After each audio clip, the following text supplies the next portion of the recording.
Queridos irmãos e irmãs, esse é um momento muito importante em que nós rapidamente damos uma olhada para dentro da palavra de Deus e tiramos alguns minutinhos para pensar especificamente sobre um texto, sobre um tema. E portanto que esse tema de hoje também esteja em seu coração e que o Espírito Santo ilumine a sua alma para de fato descansar nele. Nós temos hoje os últimos versículos do capítulo 7 de Eclesiastes para a nossa mensagem. Versículos 23 a 29 do capítulo 7, que diz assim: Tudo isto examinei por meio da sabedoria. Eu disse, serei sábio, mas a sabedoria estava longe de mim. O que está longe e é muito profundo, quem o poderá encontrar? Procurei conhecer, investigar, buscar a sabedoria e a razão, e compreender que a maldade é estupidez e a tolice é loucura. Achei coisa mais amarga do que a morte, a mulher cujo coração é rede e armadilha, e cujas mãos são correntes. Quem agrada a Deus fugirá dela, mas o pecador virá a ser seu prisioneiro. Eis o que descobri, diz o pregador, conferindo uma coisa com outra, para a respeito delas formar o meu juízo. Juízo que ainda procuro e não encontrei. Entre 1000 homens achei um como esperava, mas entre tantas mulheres não achei nem sequer uma.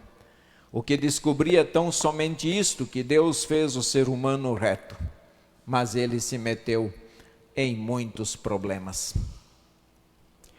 Deus fez o homem reto. Essa é uma bela afirmação do pregador. E vai muito de acordo com o que toda a Escritura ensinou.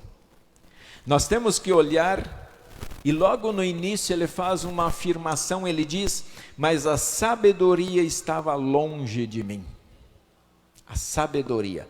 E lembrando que aqui nós não estamos falando de uma sabedoria humana, nós não estamos falando de uma sabedoria de matemática, de história, de geografia, nós estamos falando da sabedoria que te leva para o céu. É desta sabedoria. E ele fala assim, esta sabedoria estava longe de mim.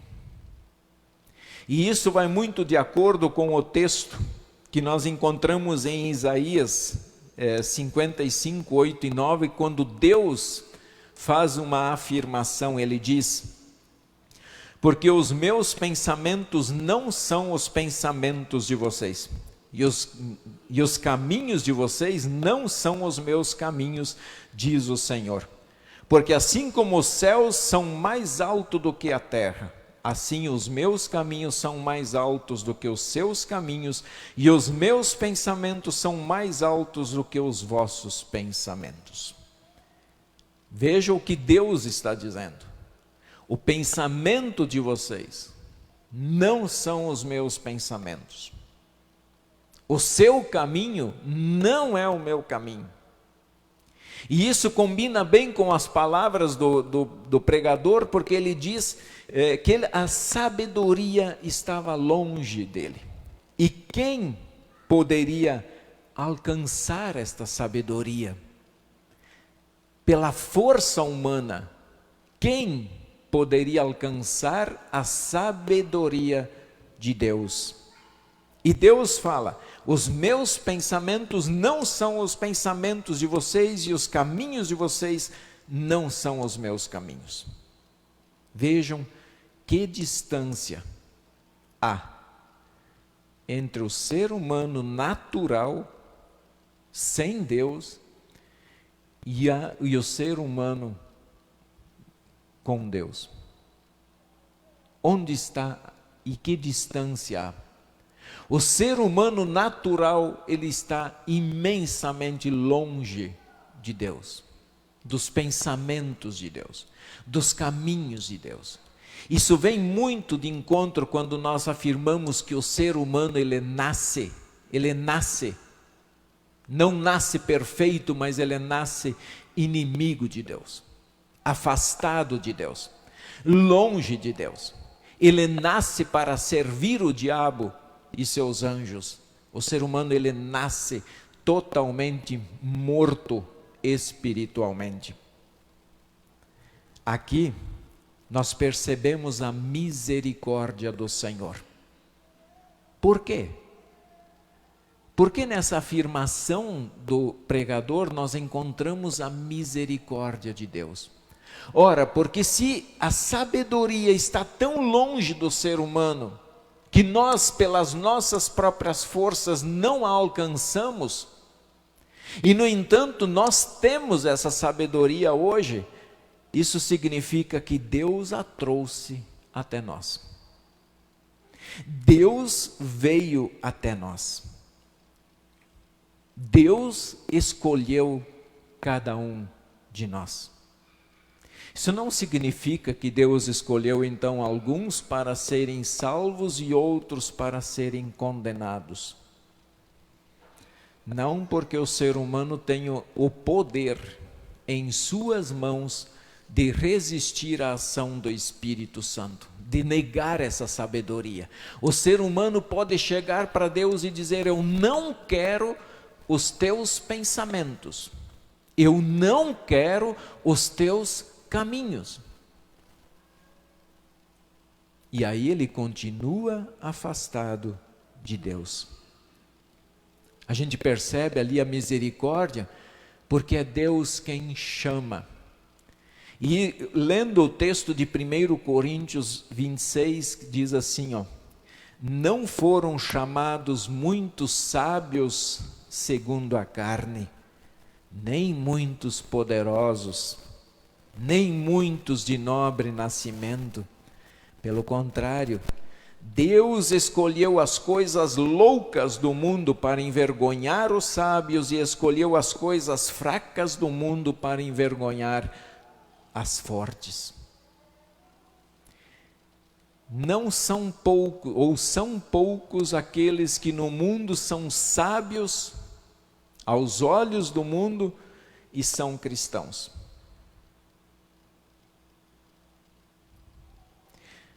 Mas quando a gente olha que Deus escolheu os humildes, e humilde aqui não é pobre, tá?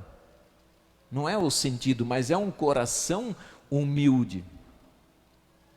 Quando nós olhamos, por exemplo, a história do nascimento de Jesus, para quem que os anjos apareceram em primeiro lugar?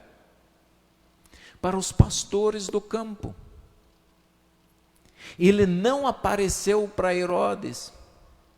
Ele não apareceu para os sábios do reino e disseram: vão lá porque nasceu o Messias. Ele apareceu para aquelas pessoas desprezadas da sociedade. Os pastores naquela época eram desprezados pela sociedade e pela função que exerciam.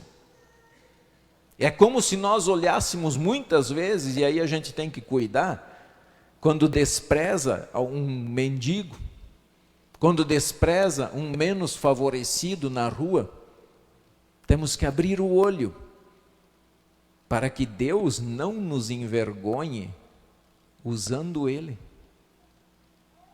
E Deus pode fazer isso. Deus pode fazer isso.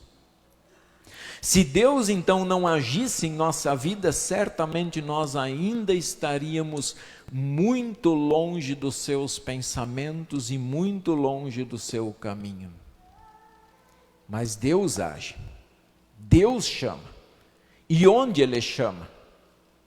Em primeiro lugar, quem foi batizado de criança, Ele chamou lá.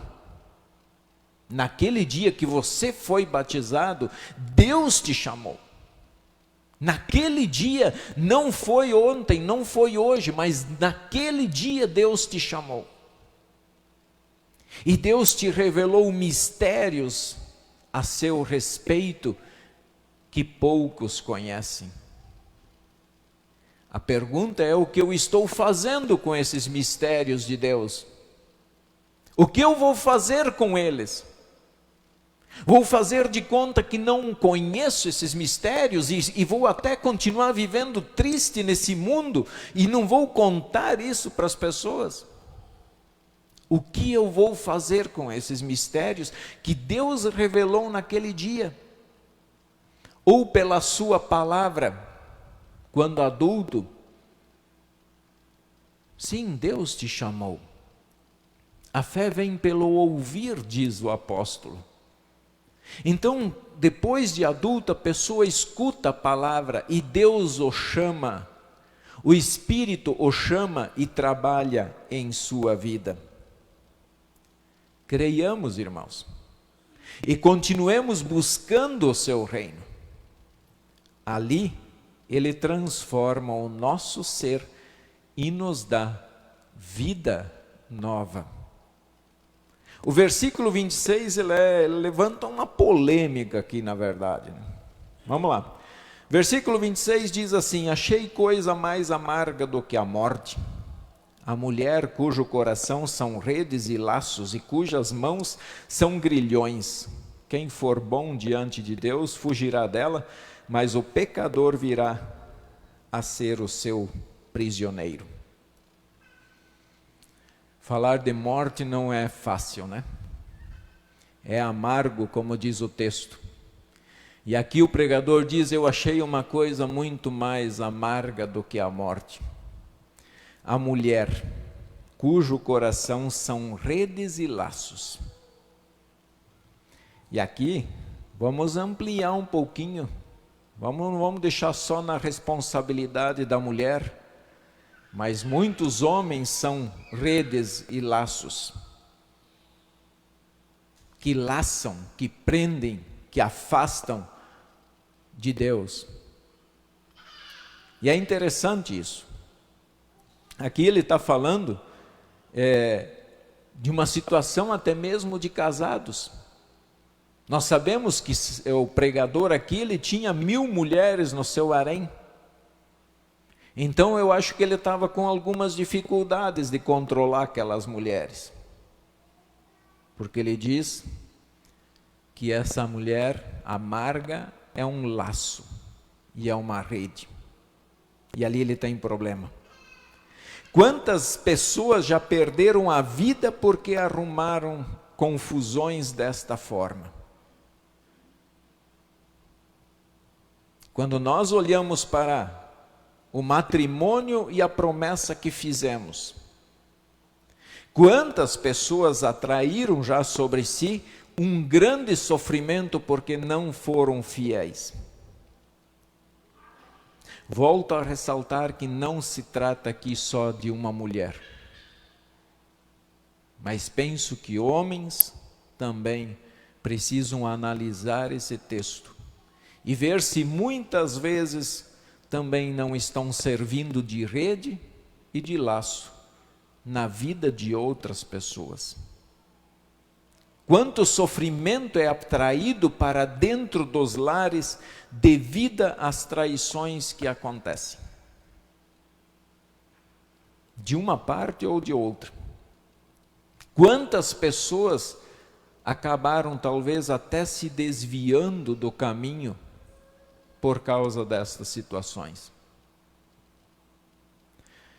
Tem um texto de Provérbios, não vou ler todo ele, apenas alguns versículos.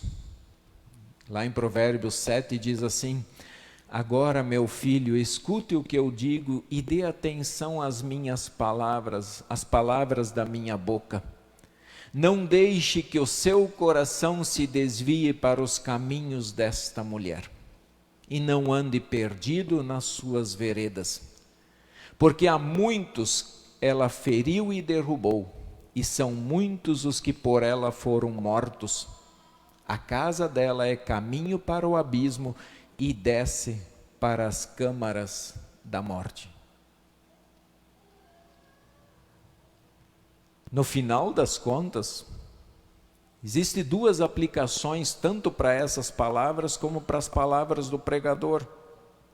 E nós podemos falar delas sem problema algum. O primeiro sentido dessas palavras é o sentido de cometer a idolatria. É de trair a Deus. É de não ser fiel a Deus. Quanto sofrimento as pessoas atraem sobre si porque se desviam do caminho. É uma escolha. E cada um tem a liberdade de seguir. O pastor não vai prender vocês aqui dentro. Eu não vou trazer corrente e amarrar vocês no banco e falar: daqui você não sai.